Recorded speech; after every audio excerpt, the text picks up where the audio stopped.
Vote আসে যেমন তেমনি ভোট চলেও যায়, তেমনি ভোটের দিকে চেয়ে লোভনীয় সমস্ত ঘোষণাও থাকে বাজেটে। কিন্তু ভোট যেমন ফুরিয়ে যায় তেমনি বাজেটের ঘোষণার কথাও আর মনে রাখে না মানুষ। বাজেটে কি প্রতিশ্রুতি দেয় সরকার তাও মনে রাখে না সাধারণ মানুষ। প্রতি বছরই বাজেট এলে মানুষের মনে একটি কৌতূহল সৃষ্টি হয় বাজেটে কি থাকবে তা নিয়ে। বাজেটে নতুন কোনো ঘোষণা থাকে কিনা, বাজেটে মধ্যবিত্ত থেকে সাধারণ মানুষ কোনো রেহাই পায় কিনা তার দিকেও নজর থাকে সাধারণ মানুষের। কিন্তু বর্তমান সময়ে বাজেটের ঘোষণাও হয়ে গেছে অনেকটা ভোটের প্রতিশ্রুতির মতো।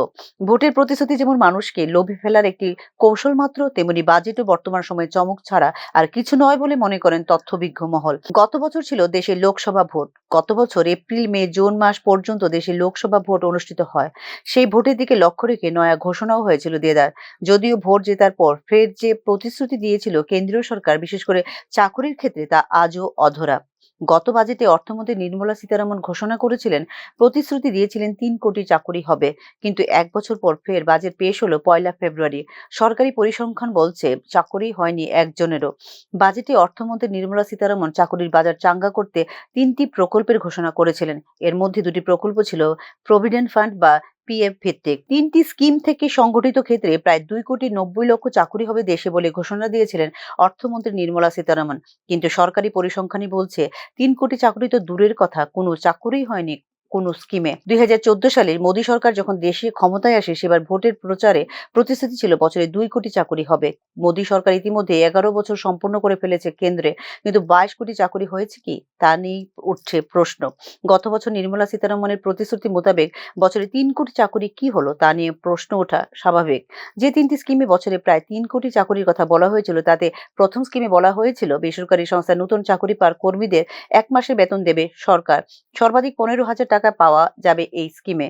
দ্বিতীয় স্কিমে কর্মচারী এবং কর্মদাতা সংস্থা উভয়েরই জন্য ইনসেনটিভ ঘোষণা করা হয়েছিল। আর তৃতীয় স্কিমে শুধু কর্মদাতা সংস্থাকে মাসিক ৩,০০০ টাকা করে আর্থিক সহায়তার কথা জানানো হয়েছিল ২ বছরের জন্য। প্রশ্ন হলো, এই সুবিধাগুলি গত ১ বছরে কেন পেলেন না সুবিধাভোগীরা? এই চাকুরিগুলো ঘোষণা করার কথা ছিল কেন্দ্রীয় শ্রম মন্ত্রকের, কিন্তু শ্রম মন্ত্রক সেই ঘোষণার ধার উধার ধরেনি এখনো। প্রথম স্কিমে কথা ছিল ৩ কিস্তিতে সর্বোচ্চ ১৫,০০০ টাকা পাওয়া যাবে। এতে ২,১০,০০,০০০ চাকুরির দাবি করা হয়েছিল। দ্বিতীয় স্কিমে ৩০ লক্ষ নতুন চাকুরির কথা বলা হয়েছিল।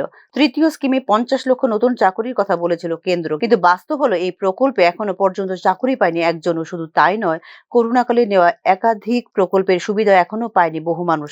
যেমন সে সময় চালু হয়েছিল আত্মনির্ভর ভারত রোজগার যোজনা। খবর হলো এখনো এই প্রকল্পে বরাদ্দের অর্ধেক টাকা খরচ করা হয়নি। লক্ষ লক্ষ আবেদনকারীকে কোনো আর্থিক সুবিধাও দেওয়া হয়নি এখনো। পুরনো স্কিমের সুবিধাই যেখানে অধরা, সেখানে নতুন ঘোষণা কি আদৌ কার্যকর হবে সম্পূর্ণভাবে?